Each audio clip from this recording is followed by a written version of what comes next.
The sun was setting over the ancient city of Damascus. Detective Jamal al-Hassan stepped out of his car and walked towards the crime scene. It was a peaceful neighborhood, a place where people lived normal, quiet lives. But tonight, something bad had happened. Jamal walked under the police tape and entered the house. The house was a mess. Furniture was knocked over and blood could be smelled in the air. But what caught Jamal's attention was the message on the wall. The words were written in blood. "I am the master of this game." Jamal felt a chill. He wasn't just dealing with a murder. This was something more dangerous. The house was a disaster. Chairs and tables were flipped over. The smell of blood filled the air. There were signs that someone had been looking for something, but Jamal saw something even worse.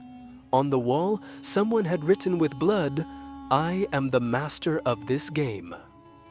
Jamal felt his heart race. This wasn't just a simple murder. This was a message from the killer. Jamal and his partner Layla worked day and night.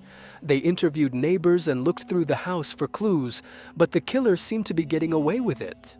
The murders kept happening, one after another. The killer picked victims who looked like normal people, people no one would ever think could be harmed. But Jamal knew there had to be a reason for all these murders. They had to figure out what it was before anyone else got hurt.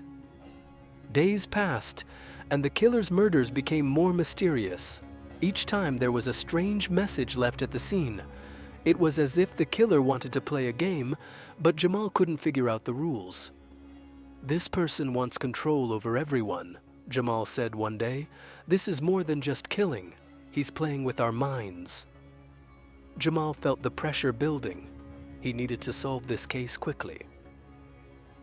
Then Jamal got a small clue. A piece of evidence was found near the latest murder. It was a pocket watch with a strange symbol, a serpent wrapped around a dagger. Jamal remembered something from his childhood. His father used to tell stories about a secret society, and the symbol on the watch looked just like the one they used. Could the killer be connected to this old group? Jamal and Layla went deeper into the mystery. They spoke with old people in the city who remembered the secret society. The group was powerful once, controlling many important people. Some said they had been behind many disappearances years ago. Jamal discovered that the killer might be a member of the society. His name was Fadil al-Karim, a rich and well-known businessman. But why would a man like him be killing innocent people? Jamal and Layla visited Fadil's mansion, a large house on the edge of the city. The mansion was beautiful, with big gardens and fancy decorations. Inside, everything seemed normal. Fadil greeted them with a warm smile, but Jamal couldn't shake the feeling that something wasn't right. Fadil was calm and polite, but when they spoke, he mentioned his love for puzzles. "Life is a game," he said. "Only the strong survive." Jamal felt a shiver. Could he be the killer? Jamal and Layla kept watching Fadil, but he was careful. He didn't do anything suspicious. Still, Jamal had a feeling that Fadil was hiding something. The killer kept leaving more messages, and Jamal knew he was getting closer. But he also knew that Fadil was smart and would try to cover his tracks. The killer's next victim was found, and once again, there was a message. "The game is far from over. You are all pawns." Jamal felt frustrated. The killer was playing with them, and they were running out of time. They had to catch him before he killed again. Jamal found a secret room in Fadil's mansion. It was hidden underground, and inside there were strange paintings and symbols on the walls.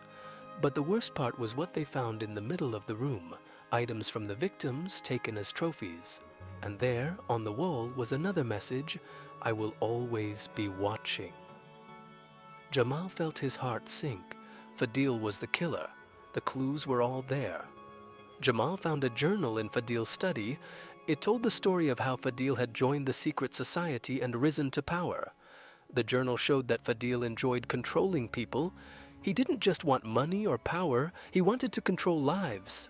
Jamal had all the evidence he needed, but there was one thing still bothering him. How had Fadil managed to hide in plain sight for so long? Jamal and Layla made a plan to confront Fadil. They would use the family of the last victim to lure him out. That night, they set up surveillance around Fadil's mansion, waiting for him to make his move. As they watched, Jamal could feel the tension building. He knew they were about to face the killer, and he had no idea how dangerous Fadil truly was. Suddenly, Fadil walked out of the mansion. He was calm, smiling as if nothing was wrong. Jamal and his team quietly surrounded him. "You think you can stop me?" Fadil said with a cold smile. "This game is mine." Jamal felt a wave of anger. Fadil had been hiding the truth for so long, it was time to end this.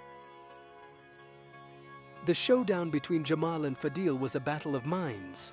Fadil tried to confuse Jamal, making him doubt his own instincts, but Jamal stayed calm. "You think you control everything," Jamal said, "but you don't. This game is over." Jamal's words cut through Fadil's arrogance, and for the first time Fadil looked worried. The fight between Jamal and Fadil escalated. Fadil tried to escape, but Jamal and his team were ready.